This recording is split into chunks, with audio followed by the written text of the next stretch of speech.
जय हिंद दोस्तों, स्वागत है आप लोग का हमारे चैनल द इकोनॉमिक कैप्सूल्स में। आज की इस वीडियो में हम लोग क्लास 11 के माइक्रो इकोनॉमिक्स के बहुत ही इंपॉर्टेंट चैप्टर को समझने जा रहे हैं, that is theory of consumer behaviour.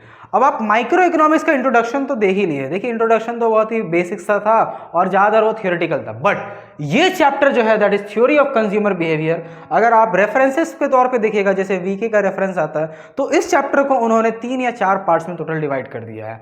और अगर आप एनसीईआरटी में देखिएगा तो हमारा, अगर आप एनसीईआरटी का कंटेंट देखिएगा, सो this is the content of the chapter. तो इस चैप्टर में हम लोग क्या पढ़ने जा रहे हैं विद अकॉर्डिंग टू एनसीईआरटी। तो सबसे पहले तो इंट्रोडक्शन होगा इस चैप्टर का, उसके बाद कंसेप्ट ऑफ यूटिलिटी, यूटिलिटी क्या होता है उसको हम लोग समझेंगे। उसके बाद हम लोग कार्डिनल यूटिलिटी के बारे में समझेंगे, दैट इज कार्डिनल यूटिलिटी क्या होता है, उसमें total utility, marginal utility, marginal utility का curve, relationship between total and marginal utility, ये सारा जो टॉपिक्स है। फिर ऑर्डिनल यूटिलिटी एनालिसिस, उसमें जो सब टॉपिक्स है। देखिए, बहुत ही इंपॉर्टेंट सा ये हमारा चैप्टर हो जाता है, बिकॉज यहाँ आप इकोनॉमिक्स का कोर समझिएगा, कैसे इकोनॉमिक्स का जो मेन कंसेप्ट है, ये पूरा एकदम कंसेप्चुअल चैप्टर है। मैं बोलूँगा यहाँ पे ये बहुत ही ज़्यादा इंपॉर्टेंट चैप्टर है आपका क्लास 11 का। नेक्स्ट आप लोग पढ़ेंगे कंज्यूमर बजट। देखने में बड़ा आसान लगता है, बट थोड़ा सा ये कॉम्प्लिकेटेड है, इस पोर्शन को भी हम लोग कवर करके। उसके बाद हम लोग पढ़ेंगे optimal choice of the consumer, कैसे एक कंज्यूमर ऑप्टिमल चॉइस को डिसाइड करता है। Then the concept of equality of marginal rate of substitution and the ratio of the prices, demand क्या होता है, market demand, elasticity of demand. तो ये सारा टॉपिक्स जो है ये हम लोग इस सीरीज में करने जा रहे हैं। आज की इस वीडियो में हम लोग इन 3 टॉपिक्स को कवर अप करेंगे, that is the introduction, concept of utility and cardinality of utility. तो चलिए वीडियो की शुरुआत करते हैं हम लोग। पहला जो हमारा चैप्टर आता है कंज्यूमर। अब देखिए, हर एक कंज्यूमर जो होता है उसको हर डिसाइड करना पड़ता है कि भाई जब वो मार्केट में जाएगा तो क्या उसके लिए बेस्ट होगा। Okay, so the consumer has to decide how to spend her income on different goods. हर एक कंज्यूमर को, अगर उसके पास जब पैसा रहेगा तो वो डिसाइड करेगा भाई कि हम कहाँ पे कितना पैसा इन्वेस्ट करें। Okay, economics call this the problem of choice. तो द प्रॉब्लम ऑफ चॉइस ये बहुत ही इंपॉर्टेंट है। अगर आप देखिएगा, जब आप लोगों ने क्लास 10 को पास किया था तो आपके पास एक प्रॉब्लम ऑफ चॉइस आया था, जो कि बहुत ही इंपॉर्टेंट आपका लाइफ का होता है कि मैं कौन सा स्ट्रीम लेकर के पढूं, साइंस लेके पढूं, कॉमर्स लेके पढूं, आर्ट्स लेके पढूं। बहुत कोई लोग मार्क्स के अकॉर्डिंग डिसाइड करते हैं कि बहुत अच्छा मार्क्स आ गया तो साइंस ले लिए, मीडियम मार्क्स आया तो कॉमर्स, और कम मार्क्स आया तो आर्ट्स। तो ये एक गलत तरीका होता है, आपको अपने अकॉर्डिंग अपना स्ट्रीम डिसाइड करना चाहिए। सो this is also one of the problem of choice कि आप देखिएगा जो आप डिसाइड करेगा उसमें आप आगे बढ़िएगा। सिमिलरली, जब आपको मार्केट में कोई चीज परचेज करना होता है तो आपके पास वैरायटी ऑफ ऑप्शंस होता है। आप क्या करते हैं, आप एक बजट सेट करते हैं कि हाँ, लेट्स से मेरे पास 100 रुपया है तो मैं 100 रुपया में जो मेरे लिए बेस्ट होगा, जो बेस्ट पॉसिबल तरीका होगा, मैं उसको परचेज करूंगा, जो भी अपना नीड्स के according. Okay, most naturally any consumer will want to get a combination of goods that gives her maximum satisfaction. कि हर एक कंज्यूमर ये चाहेगा कि उसे मैक्सिमम सेटिस्फैक्शन किस लेवल ऑफ आउटपुट में मिल पाए। When the consumer can afford to buy depends on the prices of the goods and the income of the consumer. What the consumer can afford to buy? Okay, हर एक consumer जो खरीद सकेगा भाई वो क्या देखेगा, सबसे पहले तो उसका प्राइसेस देखेगा कि कितना नाम का गुड्स है, और and the income of the consumer. Prices देखेगा तो भैया प्राइसेस किस आधार पे देखेगा, जितना उसके पास कमाई होगा। अब इंसान जितना कमाएगा उतना ही ज्यादा वो उस हिसाब का गुड्स लेगा। फॉर एग्जाम्पल, अगर आप एक स्मार्टफोन परचेस करते हैं और लेट्स से आपका जो फैमिली इनकम है वो 15 to 20,000 पर मंथ है, तो आप क्या डिसाइड करिएगा, आप एक ऐसा स्मार्टफोन डिसाइड करिएगा जिससे आपका काम हो जाए। लेट्स से एक बजट स्मार्टफोन आप लीजिएगा, 8 से 10 हज़ार या मे बी 12 हज़ार का हो सकता है वो। अगर आप उससे ज़्यादा का ले रहे हैं then that will be your personal choice. But एक रैशनल कंज्यूमर क्या करेगा कि जैसा उसका नीड्स है उसके अकॉर्डिंग वो परचेस करेगा। बट मान के चलिए, अगर किसी इंसान का फैमिली इनकम लाख या 2 लाख रुपया है तो वो क्या करेगा, तो he can spend a bit more money on his smartphone. वो हो सकता है 25,000 या 30,000 का भी स्मार्टफोन ले। So it depend upon the income and the prices of the goods.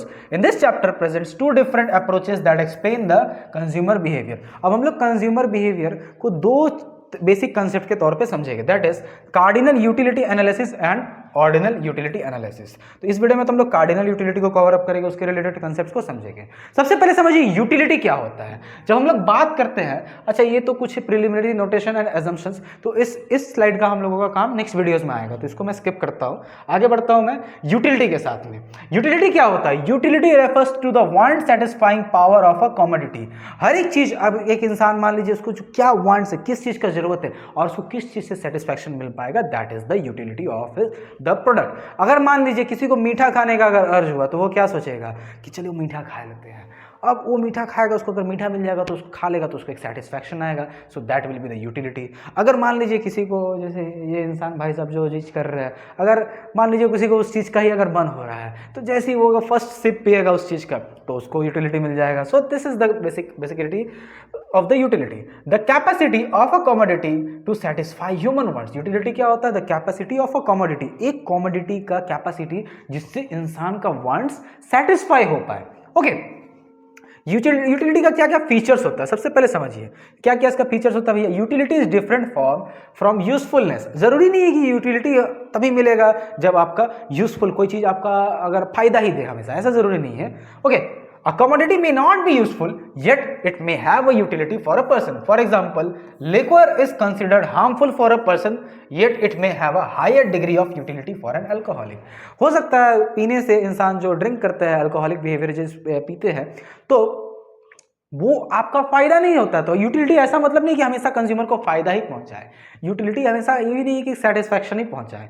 ठीक है, ये सारे देखिए पॉइंट्स को अच्छा से समझिएगा आप लोग, बिकॉज एनसीईआरटी में देखिए तो यूटिलिटी के बारे में डिस्कस किया गया है, बट ये कुछ कुछ की कंसेप्ट है। यूटिलिटी आखिर होता क्या, आप लोग अच्छे से समझिएगा, और फिर इसके रिलेटेड जो इंपॉर्टेंट क्वेश्चन है वो सारे भी हम लोग फर्दर वीडियोज में डिस्कस करेंगे। Okay, so second feature of utility is the utility does not always means pleasure. हमेशा ये मतलब नहीं कि यूटिलिटी इंसान को मिल रहा तो उसको आनंद ही आएगा, जरूरी नहीं है ये। For example, treatment in a hospital does not provide pleasure to a person. ऐसा नहीं कि भाई ट्रीटमेंट मिल रहा है तो इंसान खुश हो रहा है ट्रीटमेंट से, हाँ कहीं ना कहीं वो होता है, ठीक है, कहीं ना कहीं उसको एक रिलैक्स फील होता है, but that is the necessity of the person, rather it give him relief from the pain he was suffering. तो उसको पेन से रिलीफ मिल रहा था, वो नेगेटिव में था, बीच में पॉजिटिव आया। जरूरी नहीं हमेशा हैप्पीनेस ही हो यूटिलिटी से। Utility is a subjective concept. अच्छा, एक और एजम्पशन है हमारा, एक और फीचर है हमारा यूटिलिटी का, that is a subjective concept. For example, मुझे अगर मीठा पसंद है तो जरूरी नहीं कि मेरे दोस्त को भी मीठा पसंद हो सकता है उसे खट्टा पसंद हो सकता है मैं अगर एक रसगुल्ला खाऊं और मेरा दोस्त एक रसगुल्ला खाए, मुझे ज्यादा सेटिस्फैक्शन मिले, उसे कम सेटिस्फैक्शन मिले।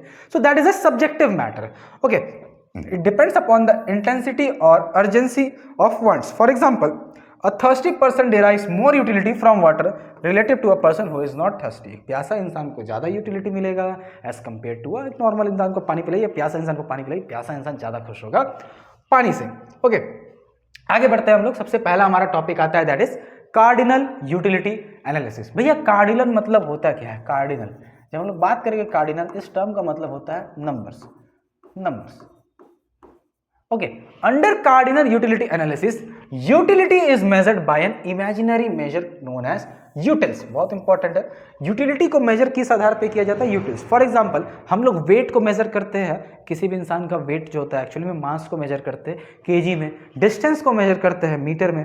तो यूटिलिटी को यहाँ कार्डिनल यूटिलिटी एनालिसिस के अकॉर्डिंग यूटिलिटी को मेजर किया जाता है यूटिल्स के द्वारा, कितना उसको यूटिल्स सेटिस्फैक्शन मिला।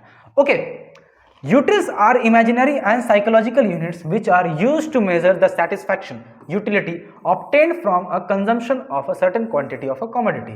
एक certain quantity अगर आप कोई commodity का कंज्यूम करें तो उसको कितना satisfaction मिल रहा है, that can be measured by a psychological term that is utils। Okay, NCERT में शायद ये यूटिल टर्म्स के बारे में अभी रिमूव कर दिया गया है, बट मुझे ये इंपॉर्टेंट लगा तो मैंने आपको इसको इंट्रोड्यूस किया, क्योंकि देखिए यूटिलिटी आप हर चीज मेजर करते हैं, कोई भी चीज मेजर करते हैं तो उसका एक यूनिट होता है। सो यूटिलिटी का भी एक मेजरमेंट दिया गया है दैट इज यूटिल्स। तो बस ये आप एक फन फैक्ट के तौर पे याद करके रखिएगा, ताकि जो फर्दर हम लोग कंसेप्ट पढ़ेंगे तो उसको आप लोग ये टर्म से रिलेट करिएगा, utils. Okay, measure of utility, total utility. भैया सबसे पहले समझते हैं हम लोग टोटल यूटिलिटी क्या होगा।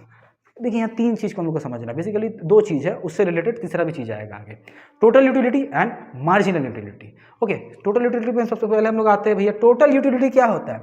It is the sum total of the satisfaction that a consumer derives when all possible units of a particular commodity are consumed. जितना भी पॉसिबल होता है, मान लीजिए रसगुल्ला, अगर आप देखिए यहाँ पे हम लोग आगे जो ग्राफ समझेंगे उससे ज़्यादा अच्छा क्लैरिटी मिलेगा। टोटल यूटिलिटी मतलब क्या हुआ? जैसे मान लीजिए मैं एक फर्स्ट रसगुल्ला खाया, मुझे 10 यूटिल्स सेटिस्फैक्शन मिला।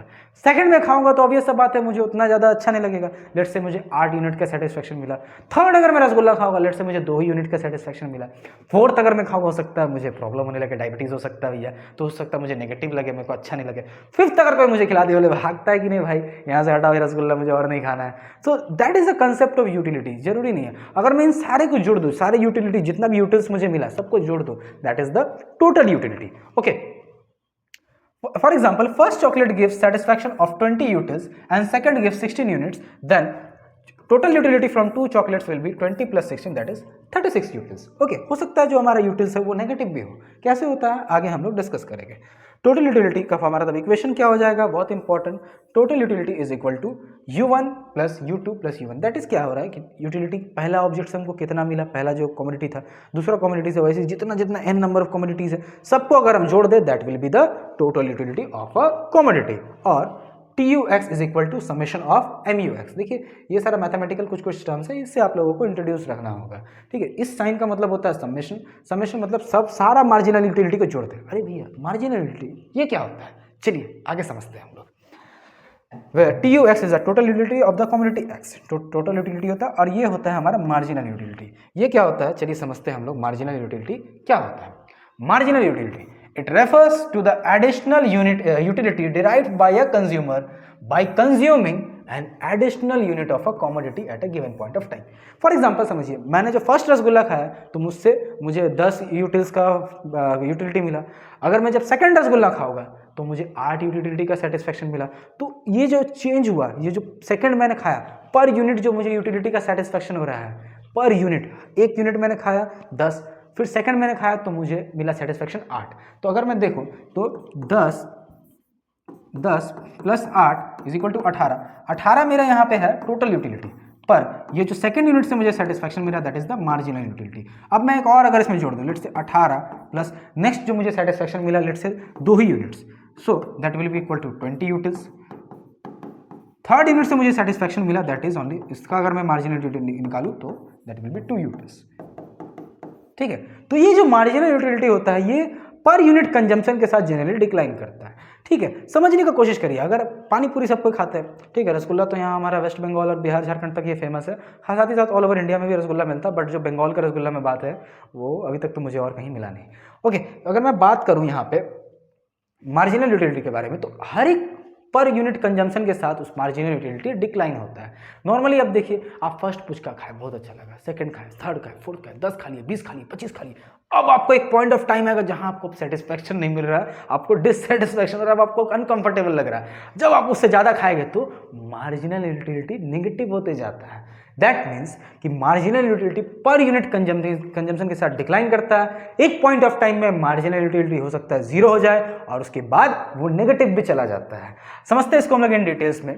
मार्जिनल यूटिलिटी मतलब क्या होता है, total utility of n commodity minus total utility of n minus 1। इसका मतलब क्या है, लेट्स से मुझे टोटल यूटिलिटी अगर मैं देखूँ, टोटल यूटिलिटी लेट्स से मैं 10 कमोडिटीज़ खा रहा था, मैं 10 रसगुल्ला खा रहा था, मुझे 10 कमोडिटी में कितना सेटिस्फेक्शन मिला, that is the total utility of 10 commodities minus total utility of 9 commodities. जो 9 कमोडिटीज़ तक मैं जब खा रहा था तो उसमें मुझे टोटल यूटिलिटी कितना मिल रहा था, अगर मैं उसे निकाल दूँ तो 10वां यूनिट का मुझे सेटिस्फेक्शन मिल जाएगा। कितना मिला मुझे 10वां यूनिट से, सो that will be the marginal utility of the 10th unit of a commodity. Okay, समझिए क्या कोशिश करिएगा। देखिए बहुत ही सब कंसेप्चुअल चीज़ है, ये सारा कंसेप्चुअल चीज़ है। आप चीज़ों को पकड़िए, ट्रिक को पकड़िए, इस चीज़ का क्या यहाँ बोलना चाह रहा है और बस अप्लाई करिए, नॉर्मल प्रैक्टिकल वर्ल्ड के साथ रिलेट करिए। ओके, जैसे कि हम लोग फर्स्ट चैप्टर में हम लोगों ने डिस्कस किया था कि इकोनॉमिक्स को आपको प्रैक्टिकली भी लेना है, मतलब इकोनॉमिक्स को आप लोगों को कंसेप्चुअली भी लेना है, साथ ही साथ ह्यूमन बिहेवियर के साथ में भी लिंक करना है। तो ऑब्वियस सब बात है, आप कोई भी चीज़ को कंज्यूम करते जाइएगा, जितना ज़्यादा होगा एक पॉइंट ऑफ के टाइम के बाद आपको वो चीज़ पसंद नहीं आने लगता है। Okay, total utility and marginal utility can also be related in the following way. Total utility is equal to mu1 plus mu2, that is total utility अगर आप निकाल सकते हैं जितना भी marginal utility आ रहा है फर्स्ट यूनिट से, सेकेंड यूनिट से, थर्ड यूनिट से, सबको अगर आप जोड़ दें तो that will be the total utility. Okay, so per unit कोई भी चीज़ का आपको जो सेटिस्फेक्शन यूटिलिटी मिल रहा है that is the marginal utility. सारा मार्जिनल यूटिलिटी को अगर आप जोड़ दीजिएगा तो आपका टोटल यूटिलिटी आ जाता है। ओके, इस टेबल से समझिए आप लोग, जो मैंने एग्जांपल लिया था रसगुल्ला वाला, कि मैंने अगर फर्स्ट रसगुल्ला को खाया, लेट्स से मुझे मार्जिनल यूटिलिटी 10 मिला, टोटल यूटिलिटी भी मेरा 10 हो जाएगा क्योंकि फर्स्ट यूनिट का ही मैंने यहाँ पे बात किया है। सेकंड जब मैं रसगुल्ला खा रहा हूँ, सेकंड रसगुल्ला खाते के साथ मुझे सिर्फ 8 यूटिलिटी का सेटिस्फेक्शन मिला। लेट्स से मुझे ठीक है पहला दूसरा खाएगा उतना ज़्यादा नहीं लग रहा, टोटल यूटिलिटी हो जाएगा मेरा 10 प्लस 8 दैट इज 18। थर्ड जब मैं रसगुल्ला खाया, थर्ड खाने के बाद लेट्स से मुझे 7 यूटिलिटी का सिर्फ सेटिस्फैक्शन मिला, तो 18 + 7 किया मैंने, that will B total utility मेरा यहाँ पे 25 आ गया। फोर्थ यूनिट मैंने जब खाया, फोर्थ जब मैंने रसगुल्ला खाया तो मुझे सिर्फ 2 यूटिलिटी का सेटिस्फैक्शन मिला। अब मेरा दांत में दर्द दे दिया भैया, ये तो इतना खाएंगे हम, तो 25 + 2 27 मेरा आया टोटल यूटिलिटी। जब मैं फिफ्थ रसगुल्ला खाया, मुझे अब पसंद नहीं आया, अब मैं नहीं खा सकता हूँ, मेरा यूटिलिटी नेगेटिव चला गया, मुझे बहुत बुरा लगा, ज़बरदस्ती को खिला दी, नहीं खाना होगा, तो वहाँ पे मेरा यूटिलिटी नेगेटिव हो गया। टोटल यूटिलिटी 27 + -3, तो यहाँ टोटल यूटिलिटी हो गया मेरा कम हो गया। इससे हम लोगों को एक चीज़ समझ में आएगा कि जो टोटल यूटिलिटी होता है वो एक पॉइंट ऑफ टाइम तक राइज होता है, जैसे ही मार्जिनल यूटिलिटी नेगेटिव होता है टोटल यूटिलिटी वहीं से फॉल होता है। तो इसको अगर हम लोग ग्राफिकली प्लॉट करते हैं तो ये कैसा आता है ग्राफ, देखिए ये हमारा ग्राफ है टोटल यूटिलिटी और मार्जिनल यूटिलिटी का। सबसे पहले आप लोग मार्जिनल यूटिलिटी समझिए कि एक पॉइंट ऑफ टाइम तक मार्जिनल यूटिलिटी पॉजिटिव रहता है, जाते जाते तक ये 0 पहुंच गया हमारा एक्स एक्सिस में, और फिर ये नेगेटिव हो जाता है। अच्छा, जिस पॉइंट में ये नेगेटिव पहुंचता है, जिस पॉइंट में जो हमारा मार्जिनल यूटिलिटी है वो नेगेटिव होता है, उसी पॉइंट में टोटल यूटिलिटी हमारा मैक्सिमम होता है, उसी पॉइंट में टोटल यूटिलिटी हमारा मैक्सिमम होता है। यानी कि जहाँ पे मार्जिनल यूटिलिटी 0 है, जहाँ पे मार्जिनल यूटिलिटी 0 है, वहाँ पे मेरा टोटल यूटिलिटी मैक्सिमम होगा। वेरी इंपॉर्टेंट, ये याद करके रखिएगा, आपके एग्जाम के अकॉर्डिंग बहुत ही ज़्यादा ये इंपॉर्टेंट है।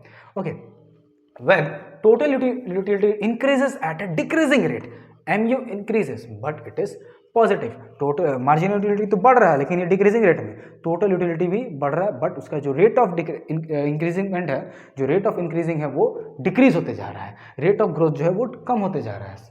When TU is maximum, MU is 0, जब टोटल यूटिलिटी मैक्सिमम होता है, देखिए यहाँ पे इस पॉइंट ऑफ में मैक्सिमम है ग्राफ में हमारा, तो हमारा मार्जिनल यूटिलिटी 0 है। जैसे ही मार्जिनल यूटिलिटी का ग्राफ नेगेटिव में जाता है, TU का ग्राफ भी, टोटल यूटिलिटी का ग्राफ भी फॉल होने लगता है। When total utility falls, marginal utility is negative. देखिए जहाँ से फॉल हो रहा है वहाँ से ये ग्राफ हमारा नेगेटिव है। बहुत इंपॉर्टेंट है ये ग्राफ, एकदम दिमाग में बैठा के रखिएगा, वेरी इंपॉर्टेंट, स्टार मार्क में लगा दे रहा हूँ, very important for your examination. Okay, यहाँ से क्वेश्चन हमेशा आते हैं, जो भी स्कूल में आप पढ़िए यहाँ से क्वेश्चन आता ही आता है माइक्रो में।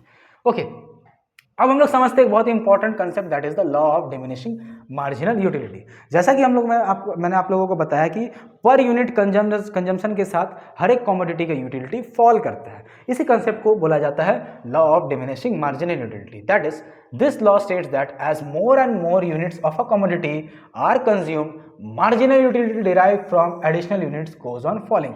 मार्जिनल यूटिलिटी जो होता है वो हर एक यूनिट के साथ डिक्लाइन होते जाता है। This is the basic tendency of human nature and that is why this law is considered as the fundamental psychological law। इस लॉ को बोला जाता है फंडामेंटल साइकोलॉजिकल। हर इंसान का एक साइकोलॉजी है भाई, पर यूनिट कंजम्पशन के साथ मार्जिनल यूटिलिटी डिक्लाइन होते जाता है। क्या क्या एजम्पशंस लिया जाता है law of diminishing marginal utility में? सबसे पहला एजम्पशन होता है कार्डिनल मेजरमेंट ऑफ यूटिलिटी। देखिए जो यहाँ पे हमारा कार्डिनल मेजरमेंट है, ये एक्चुअल में हम लोग देखिए डिफरेंट इकोनॉमिस्ट लोग होता है, अब हर एक इकोनॉमिस्ट का मॉडल होता है। ओके, जब हम लोग बात करेंगे मार्शल के बारे में तो एक मार्शलियन मॉडल है और एक आपका हिक्स का मॉडल है। तो ये सारा भी इन डिटेल में अभी 11 और 12 में आप लोगों को नहीं पढ़ाया जाता है, तो मैं इकोनॉमिस्ट का नाम लेकर के सिलेबस को कम्प्लेक्स नहीं करना चाहूँगा। लेकिन आप कॉमन फैक्ट लगाइए, कैसे आप अपने सेटिस्फैक्शन को नंबर में माप पाइएगा। जो हम लोग ये पढ़ रहे हैं नंबर्स में सेटिस्फैक्शन को मापना, तो बहुत सारे इकोनॉमिस्ट इसको रिजेक्ट भी करते हैं कि ये हाउ इज दिस पॉसिबल।